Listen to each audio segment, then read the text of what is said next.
Hello, I'm Abby Gondek, and I am the Morgenthau Scholar in Residence at the FDR Library and Museum. And I am going to talk to you today about an exhibit that I've been working on about Jewish refugee children from France and the establishment of the War Refugee Board. Um, Specifically, I'm going to be talking about the fight between the Treasury Department and the State Department to issue a license to the Joint Distribution Committee, which would enable aid to children who were in France and were trying to get out. So the exhibit uses specific documents from the Morgenthau Diaries and the War Refugee Board papers. And I became really interested in the role that this issue played in the creation of the War Refugee Board in January 1944. So in this video, I'm going to talk a little bit about how I came up with the idea for this exhibit, and then I'm going to talk about some of the key figures that I found were important to know about, and also a few of the primary source documents that I've used for the exhibit. So the idea came out of a conference sponsored by the European Holocaust Research Infrastructure. And when I first started this position in September 2019, I knew that the FDR Library really wanted to collaborate with ARI. And I found out about this conference that was held in Paris. And so I wanted to present about something related to the Morgenthau Diaries and about these countries that were being focused on for the conference. And so I'll explain a little bit about how I came up with the topic that is now part of this exhibit. So this is me presenting at the conference. This was tweeted by the FDR Library, initially tweeted by Karen Taib at the Holocaust Museum in Paris. And so it began with me looking through an Excel spreadsheet that was created by Dr. Stone, who was the Morgenthau Scholar in Residence before me. And she created this over 500 entry Excel database of documents in the Morgenthau Diaries related to the topic of refugees. And when I was searching for the countries that the conference, the ARI conference, was focusing on, I noticed this repeated mention of children, and I thought that was really interesting, and so I wanted to find out more about that. So that's how I came up with an initial set of documents that I looked at for the conference presentation, but then that eventually turned into the exhibit.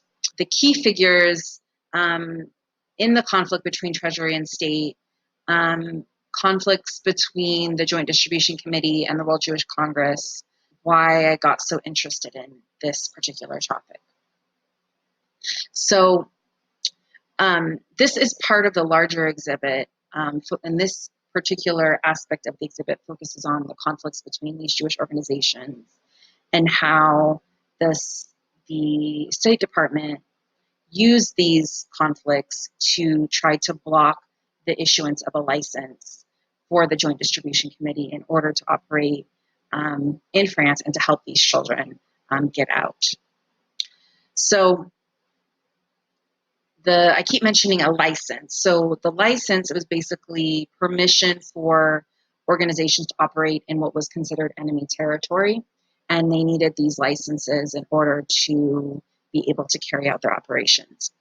So the State Department delayed the issuance of the license to the Joint Distribution Committee, but they also did things that would block the effectiveness of the license once it was implemented. So the reason why this was so interesting to me, there's multiple reasons. One reason is that I am very interested in conflicts between individuals and between organizations, and then also within organizations or institutions. I'm interested in showing how groups that we might think of as being unified actually are made up of a lot of internal divisions, and that really interests me. And also, because of this issue about rescuing children from France, it was very frequently mentioned, and it seemed to be a very central issue in the months leading up to the creation of the War Refugee Board. But I noticed that a lot of times the explanations of why the War Refugee Board came to be, this issue of the Jewish children in France doesn't really get talked about as being like a central issue that caused the development of the War Refugee Board. So I just wanted to show you briefly, these are some of the issues that are typically brought up. So I felt like the Jewish children, rescuing them from France, was something that was important, but that wasn't typically talked about in terms of being a central issue to the development of the War Refugee Board. Why was there this conflict? What was this about? So there's the conflict between Treasury and State, which has also been very often talked about. The State Department a lot of times blocked the progress of aid or rescue or relief being provided to refugees. And the Treasury Department, which was headed by Henry Morgenthau Jr., a lot of the staff there were very instrumental in getting aid to refugees and rescue. And the War Refugee Board came out of the Treasury Department. And John Paley was the director eventually the director of the War Refugee Board. From the State Department, you have William Reigelman, who was Henry Morgenthau Jr.'s cousin, and he was also the assistant to Breckinridge Long, and he's a key player as well. Leland Harrison was the minister to Switzerland, and he plays a central role as well, as sort of an intermediary. So something that became very important as I started working on this exhibit was understanding who are these key figures and understanding their background and what role they played in this conflict. So then you have the World Jewish Congress and the Joint Distribution Committee. And one of the main areas of contention between these two organizations was the issue of Palestine in terms of the destination for the children once they were taken out of France into Spain and Portugal. Would they go to Palestine or would they go somewhere else? Like, would they go to the US? Would they go to other countries? So the World Jewish Congress felt strongly that they should go to Palestine. And the Joint Distribution Committee sometimes did fund transports of children to Palestine, but that wasn't their explicit political stance. They were not set on Palestine as the destination. Another main conflict between the organizations, which I discovered, was that the Joint Distribution Committee was perceived by the World Jewish Congress as being made up of uptown or wealthy Jews who were philanthropic in their approach and weren't willing to go outside of legal methods to rescue or bring relief to refugees. And in contrast, the World Jewish Congress was a Zionist organization explicitly, and they were also willing to use illegal or clandestine methods in order to get the children out. So these were some main areas of contention. Also, in Portugal, the two organizations set up completely different facilities for the children who had been rescued from France. This caused a lot of tension as well, which I'll talk about in later videos. So I hope that gives you an overview of the differences in the organizations and also the different people that were involved in the debate. In this next part, I'm going to talk about 3 different primary source documents from the Morgenthau diaries. And these three documents start off the exhibit. They are a way to explain how the State Department used these conflicts between the Joint Joint Distribution Committee, the JDC, and the World Jewish Congress, the WJC, how this conflict was used as a reason to either block the issuance of the license or prevent the license from being effective once it was issued. So in this first document, this is an example of one of the types of documents in the Morgenthau diaries. So this was a Jewish evacuation meeting, as they were often referred to, and it took place before the War Refugee Board was established. So this is the very beginning of January. So John Paley, who was the director of the War Refugee Board, or he eventually would be at the time, January 5th, he was the head of the Foreign Funds Control. So he was opposed to the idea that Leland Harrison, who was the minister to Switzerland, would arbitrate between these two organizations because he felt it would prohibit the rescue of children. And instead, Paley wanted the two organizations to meet at Treasury to resolve the conflict.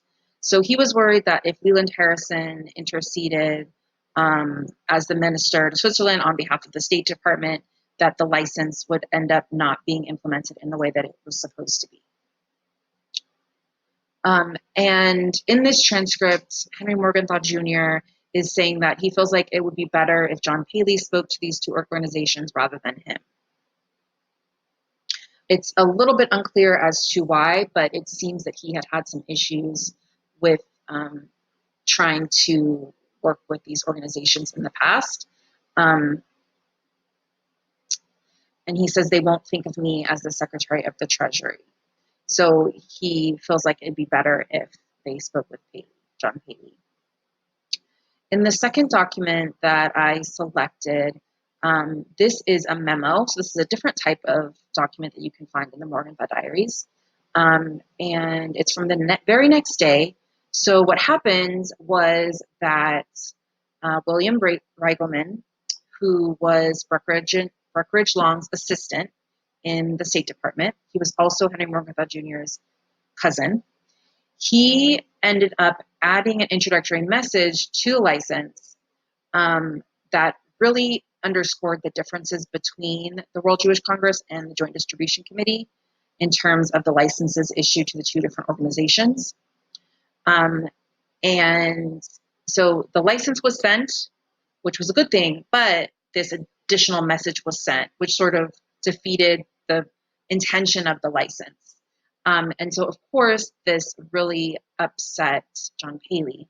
And so then later in the day, on January 6th, John Paley meets with Reigelman, and they have this very contentious conversation, which is in the Morgenthau diaries. It's a memo about their conference.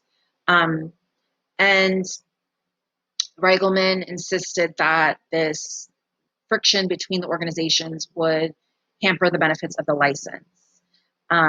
But Paley felt that the language that had been sent without Treasury's approval, so the introductory message that I talked about up here, Paley felt that that message would lead Leland Harrison, who was the minister to Switzerland, to try to arbitrate between the agencies, which was exactly what Paley did not want. And Paley felt that that would interfere with the operations of the two organizations. So I've shown you three different primary source documents, and in future videos, I'm going to continue to show you primary source documents, as well as introduce you to more of the key figures in the story, to try to explain these conflicts between state and treasury, and also the conflicts between the Jewish organizations themselves. And thank you for listening.